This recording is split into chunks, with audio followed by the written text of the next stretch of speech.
नमस्कार और the deep dive में आपका स्वागत है। आज हम एक ऐसे शब्द पर बात करने वाले हैं जो हर माता पिता के दिल की धड़कन बढ़ा देता है। बुखार। बच्चे का माथा बस जरा सा गर्म लगता है और हमारे दिमाग में 100 तरह के सवाल और डर घूमने लगते हैं। बिल्कुल। और इंटरनेट पे इतनी जानकारी है, इतनी सलाहें हैं कि कंफ्यूजन कम होने की जगह और बढ़ जाता है। सही बात है। इसीलिए आज हम कोई सुनी सुनाई बात नहीं करेंगे। हाँ, हमारी पूरी बातचीत का जो आधार है वो है इंडियन एकेडमी ऑफ पीडियाट्रिक्स यानी IAP की नई गाइडलाइंस। अच्छा, ये देश के सबसे बड़े बच्चों के डॉक्टरों की संस्था है। जी, और उन्होंने ये गाइडलाइंस सीधे माता पिता के लिए बनाई हैं, उनके आम सवालों के जवाब देने के लिए। तो आज की हमारी कोशिश एकदम साफ है। हम बुखार को एक दुश्मन की तरह देखना बंद करेंगे और उसे समझने की कोशिश करेंगे। हाँ, और उससे जुड़े जो डरावने मिथक हैं उनको तोड़ेंगे। और भरोसेमंद जानकारी के साथ जानेंगे कि भाई कब चिंता करनी है और कब बच्चे के साथ बस आराम से रहना है। तो चलिए शुरू करते हैं। सबसे पहला और शायद सबसे जरूरी सवाल, ये बुखार आखिर है क्या? हमारे शरीर का दोस्त है या दुश्मन? ये सवाल ही पूरी चर्चा की नींव है। और गाइडलाइंस कहती हैं कि हमें बुखार को दोस्त या दुश्मन के खांचे में डालना ही नहीं चाहिए। तो फिर क्या समझना चाहिए इसे? इसे शरीर का एक संदेशवाहक, एक मैसेंजर समझिए।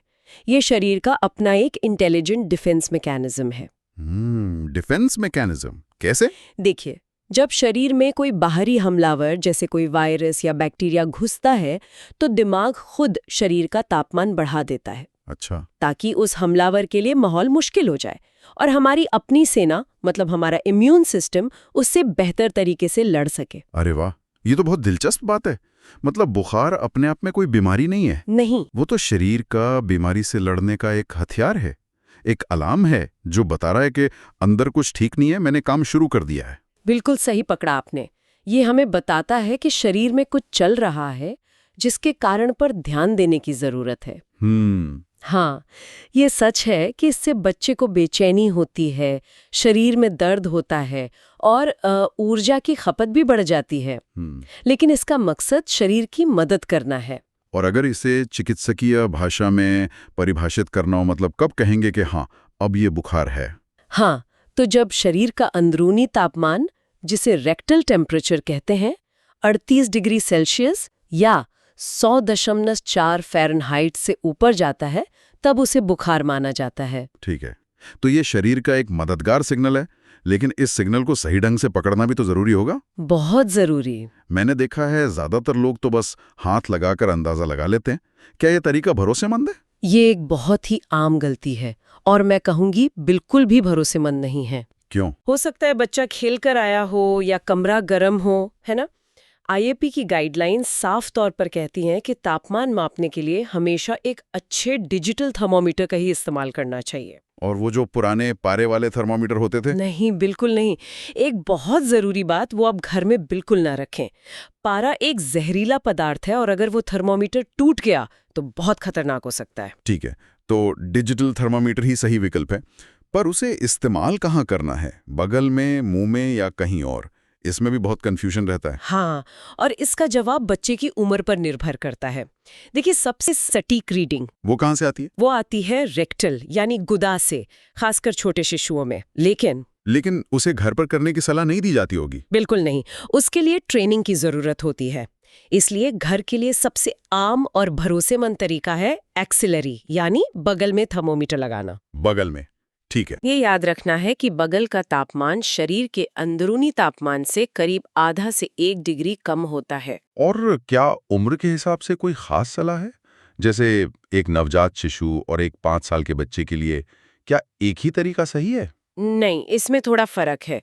गाइडलाइंस के अनुसार जन्म से 6 महीने तक के बच्चों के लिए बगल से तापमान लेना स्क्रीनिंग के लिए ठीक है। ओके। 6 महीने से 5 साल के बच्चों के लिए भी बगल वाला तरीका अच्छा है, या फिर कान या माथे वाले थर्मामीटर भी स्क्रीनिंग के लिए इस्तेमाल किए जा सकते हैं। और बड़े बच्चों के लिए? 5 साल से बड़े बच्चे जो मुंह में थर्मामीटर सुरक्षित रूप से रख सकते हैं, उनके लिए मुंह से तापमान लेना सबसे सटीक माना जाता है। आजकल वो बंदूक जैसे दिखने वाले नॉन कॉन्टैक्ट इंफ्रारेड थर्मोमीटर भी बहुत चलन में है। क्या वो घर के लिए अच्छे हैं? देखिए, वो थर्मामीटर भीड़ भाड़ वाली जगहों जैसे एयरपोर्ट या मॉल में जल्दी से स्क्रीनिंग करने के लिए तो ठीक है, पर घर के लिए? पर उनकी सटीकता बहुत अच्छी नहीं होती। हवा का तापमान, त्वचा पर पसीना, इन सब चीज़ों से उनकी रीडिंग बदल सकती है। घर पर एक बच्चे के बुखार की सटीक जानकारी के लिए उन पर पूरी तरह निर्भर रहने की सलाह मैं नहीं दूंगी। मतलब एक अच्छा डिजिटल थर्मोमीटर ही सबसे बेहतर है? सबसे बेहतर। तो ठीक है, मतलब सही थर्मोमीटर से हमें एक सटीक नंबर तो मिल गया, मान लीजिए 102 डिग्री। अब इस नंबर को देखकर जो माता पिता के मन में घबराहट होती है, उसे कैसे संभाला जाए? हमारा अगला कदम क्या होना चाहिए? यहाँ हमें वापस अपनी पहली बात पर आना होगा। हमारा लक्ष्य उस 102 के नंबर से लड़ना नहीं है, बल्कि बच्चे को आराम पहुंचाना है। बिल्कुल। सबसे पहले ये समझना जरूरी है कि बुखार क्यों आया है। ज्यादातर मामलों में करीब 80% कारण वायरल इन्फेक्शन होता है, साधारण सर्दी जुकाम जैसा। अच्छा। कुछ मामलों में बैक्टीरियल इन्फेक्शन, डिहाइड्रेशन या कभी-कभी टीके लगने के बाद भी बुखार आता है। तो बच्चे को आराम देने के लिए सबसे पहले क्या करें? क्या उसे कंबल में लपेट देना चाहिए ताकि पसीना आके बुखार उतर जाए? मैंने ये बहुत सुना है। ये एक और बहुत बड़ा मिथक है। बच्चे को ज्यादा कपड़ों या कंबल में लपेटने से उसका तापमान और बढ़ सकता है। तो क्या करना चाहिए? उसे हल्के, ढीले ढाले सूती कपड़े पहनाएं ताकि शरीर की गर्मी बाहर निकल सके। और दूसरा सबसे जरूरी काम है उसे हाइड्रेटेड रखना। मतलब तरल पदार्थ देते रहना? हाँ, उसे लगातार थोड़ा थोड़ा पानी, जूस, नारियल पानी या सूप देते रहें।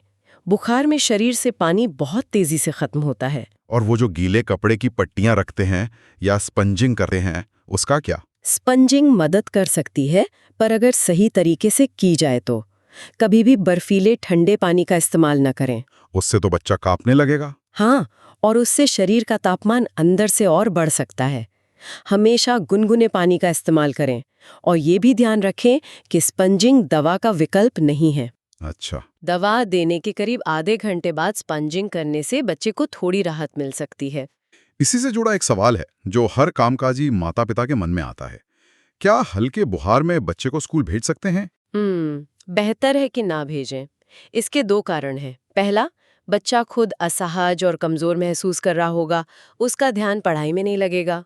और दूसरा, जो ज्यादा जरूरी है, अगर उसे कोई वायरल इन्फेक्शन है जो कि संक्रामक होता है, तो वो क्लास के दूसरे बच्चों को भी बीमार कर सकता है ना? हाँ, ये भी है। ज्यादातर स्कूल भी यही सलाह देते हैं कि बुखार उतरने के 24 घंटे बाद ही बच्चे को स्कूल भेजा जाए। चलिए, अब उस हिस्से पर आते हैं जहां सबसे ज्यादा गलतियां होती हैं। दवाइयां। घर में अक्सर बड़े भाई बहन की बची हुई दवा छोटे को दे दी जाती है, या हर बुखार में एंटीबायोटिक। ये कितना खतरनाक हो सकता है? ये बेहद खतरनाक हो सकता है। सबसे पहले एंटीबायोटिक्स की बात करते हैं। ये समझना बहुत जरूरी है कि एंटीबायोटिक्स सिर्फ बैक्टीरिया को मारती हैं, वायरस को नहीं। और ज्यादातर बुखार वायरल होते हैं। बिल्कुल। ऐसे में एंटीबायोटिक देने का कोई फायदा नहीं है, बल्कि नुकसान है। इससे शरीर में अच्छे बैक्टीरिया मर जाते हैं और एंटीबायोटिक रेजिस्टेंस का खतरा बढ़ता है। तो इसका फैसला डॉक्टर पर ही छोड़ देना चाहिए? हमेशा। एंटीबायोटिक की जरूरत है या नहीं, इसका फैसला सिर्फ डॉक्टर को करने दें। तो फिर बुखार के लिए सही और सुरक्षित दवा कौन सी है? बच्चों के लिए सबसे सुरक्षित और पहली पसंद की दवा है पैरासिटामोल, जिसे एसिटामिनोफेन भी कहते हैं। लेकिन उसकी सही खुराक, वो सबसे जरूरी है ना? सबसे जरूरी। और खुराक बच्चे की उम्र से नहीं, बल्कि उसके वजन से तय होती है। IAP के अनुसार सही डोज 15 मिलीग्राम प्रति किलोग्राम है। अच्छा, एक उदाहरण से समझाइए। जैसे अगर बच्चे का वजन 10 किलो है, तो उसे 150 मिलीग्राम पैरासिटामोल की एक डोज दी जाएगी। यहाँ एक सवाल है। मान लीजिए मैंने दवा दी और बुखार 103 से सिर्फ 101 पर आया, पूरी तरह उतरा नहीं। क्या इसका मतलब है कि दवा ने काम नहीं किया? क्या मुझे डोज बढ़ा देनी चाहिए? 0.6 डिग्री पे लाना नहीं है। तो फिर असली मकसद क्या है? उसका असली मकसद है बच्चे को बुखार से होने वाले दर्द और बेचैनी से राहत देना। अगर 103 डिग्री बुखार दवा देने के बाद 101 पर आ गया और बच्चा पहले से बेहतर महसूस कर रहा है, थोड़ा खेल रहा है या आराम से सो रहा है, तो इसका मतलब है कि दवा ने अपना काम कर दिया है। आपको बच्चे को देखना है, थर्मामीटर को नहीं। और अगली डोज हमेशा 4 से 6 घंटे के अंतराल पर ही दें, उससे पहले कभी नहीं। और दूसरे भाई बहन की दवा इस्तेमाल करना कभी नहीं, क्योंकि हर बच्चे का वजन अलग होता है और दवा की डोज वजन के हिसाब से होती है। बड़े बच्चे की डोज छोटे के लिए ओवरडोज हो सकती है, जिससे लिवर को नुकसान हो सकता है। गंभीर नुकसान पहुंच सकता है। हमेशा डॉक्टर से पूछकर ही बच्चे के लिए सही दवा और इसकी सही मात्रा तय करें। पैरासिटामोल के अलावा और भी दवाएं हैं, उनका क्या? हाँ, जैसे आइब्रोप्रोफेन, पैरासिटामोल जितनी ही असरदार है, पर कुछ बच्चों में पेट से जुड़ी समस्या या दूसरे साइड इफेक्ट्स कर सकती है। लेकिन मैफेनेमिक एसिड, एस्पिरिन और निमिसुलाइड जैसी दवाएं बच्चों में बुखार के लिए बिल्कुल भी इस्तेमाल नहीं करनी चाहिए। क्यों? क्योंकि इनके बहुत गंभीर साइड इफेक्ट्स हो सकते हैं। ये जानकारी सच में बहुत जरूरी है। अब उस सवाल पर आते हैं जो माता पिता को सबसे ज्यादा परेशान करता है। वो कौन से लक्षण हैं जिन्हें देखकर ये समझना चाहिए कि अब घर पर इंतजार नहीं करना है और तुरंत डॉक्टर के पास जाना है? वो रेड फ्लैग्स क्या हैं? ज्यादातर बुखार खतरनाक नहीं होते, लेकिन कुछ खतरे के संकेत हैं जिन्हें हर माता पिता को पता होना चाहिए। पहला और सबसे जरूरी नियम, अगर आपके बच्चे की उम्र 3 महीने से कम है तो हर बुखार को गंभीरता से लेना है। हाँ, किसी भी स्तर के बुखार को गंभीरता से लेना चाहिए और तुरंत डॉक्टर को दिखाना चाहिए। और 3 महीने से बड़े बच्चों के लिए क्या संकेत हैं? बड़े बच्चों में आपको बच्चे के व्यवहार पर ध्यान देना है। अगर बच्चा बहुत ज्यादा सुस्त है, मतलब जगाने पर भी नहीं जाग रहा, या लगातार बिना रोके रोए जा रहा है, तो ये चिंता की बात है। और खाने पीने में? अगर वो कुछ भी पी नहीं रहा है, मुंह बिल्कुल सूख गया है या 8-10 घंटे से पेशाब नहीं किया है, तो ये डिहाइड्रेशन का संकेत हो सकता है। और कोई गंभीर लक्षण, जैसे लोग कहते हैं गर्दन अकड़ना, इसका क्या मतलब है? हाँ, अगर बच्चे को तेज बुखार के साथ बहुत तेज सिर दर्द हो, वो अपनी गर्दन को नीचे थोड़ी से नहीं लगा पा रहा हो, मतलब गर्दन में अकड़न हो, उसे सांस लेने में बहुत तेजी हो रही हो या पसलियां चल रही हो, या शरीर पर कोई अजीब दाने दिखें, हाँ, तो ये किसी गंभीर इन्फेक्शन का संकेत हो सकता है।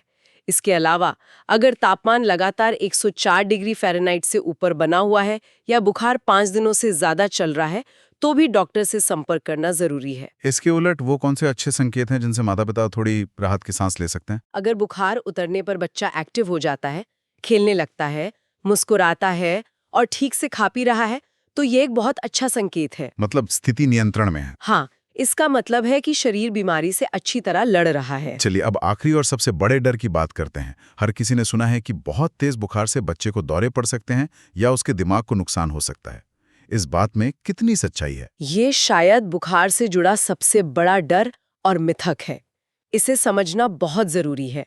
बुखार के साथ आने वाले दौरों को फेब्राइल सीजर्स कहते हैं। Febrile seizures? हाँ, ये आमतौर पर 6 महीने से 5 साल की उम्र के बच्चों में देखे जाते हैं। देखने में ये बहुत डरावने लगते हैं, लेकिन यहाँ सबसे जरूरी बात यह है कि ये उतने खतरनाक नहीं होते जितना दिखते हैं। एक मिनट, ये सुनना तो बहुत चौंकाने वाला है, क्योंकि हर माता पिता के दिमाग में तो यही होता है कि 104 बुखार मतलब दौरे का खतरा।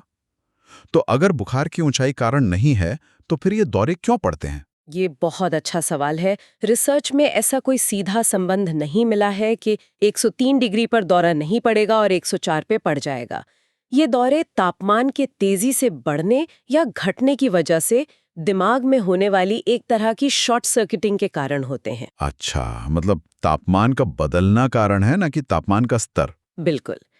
जिन परिवारों में इसका इतिहास रहा हो, उन बच्चों में इसकी संभावना थोड़ी ज्यादा होती है, लेकिन सबसे राहत की बात जो IAP की गाइडलाइंस जोर देकर कहती हैं, वो ये है कि इन साधारण फेब्राइल सीजर से बच्चे के दिमाग को कोई स्थायी नुकसान नहीं होता। और नहीं भविष्य में मिर्गी यानी एपिलेप्सी का खतरा बढ़ता है? नहीं, बिल्कुल नहीं। ज्यादातर बच्चे 5 साल की उम्र के बाद इससे पूरी तरह बाहर आ जाते हैं। सच कहूं तो ये सुनकर मुझे बहुत राहत मिली। ये एक ऐसा डर है जो शायद हर माता पिता को रात में जगाता है। तो इस पूरी चर्चा को अगर हम समेटें, तो हमारे सुनने वालों के लिए 3-4 सबसे जरूरी बातें क्या होंगी? बिल्कुल। पहली और सबसे जरूरी बात, अपना नजरिया बदलिए। बुखार दुश्मन नहीं, शरीर का दोस्त और संदेशवाहक है। आपका लक्ष्य नंबर से लड़ना नहीं, बच्चे को आराम देना है। दूसरी बात, तापमान मापने के लिए हमेशा एक अच्छे डिजिटल थर्मामीटर का इस्तेमाल करें और सही तरीके से करें। हाथ से अंदाजा लगाना ठीक नहीं है। तीसरी, दवा के मामले में हीरो न बने। बच्चों के लिए पैरासिटामोल, वो भी वजन के हिसाब से, सबसे सुरक्षित है। एंटीबायोटिक्स या एस्पिरिन जैसी दवाओं का इस्तेमाल बिना डॉक्टर की सलाह के कभी न करें। और चौथी और सबसे अहम बात, खतरे के असली संकेतों को पहचानें, जैसे बहुत ज्यादा सुस्ती, डिहाइड्रेशन या सांस लेने में तकलीफ। ताकि जब सच में जरूरत हो तब आप तुरंत मदद ले सकें और बाकी समय शांत रह सकें। मैं यहाँ एक आखिरी विचार जोड़ना चाहूंगी। जरूर। सोचिए, जब शरीर खुद तापमान बढ़ाकर कीटाणुओं से लड़ रहा है, तो क्या हमारा काम हर बार तुरंत दवा देकर उस लड़ाई को कमजोर करना है? सोचने वाली बात है। शायद नहीं।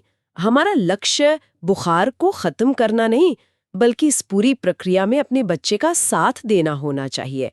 उसे हाइड्रेटेड रखकर, उसे आराम देकर और उसे प्यार देकर। मतलब एक सपोर्टिव पार्टनर की भूमिका निभानी है। बिल्कुल। कभी-कभी शरीर को अपनी लड़ाई खुद लड़ने देना ही सबसे अच्छी देखभाल होती है।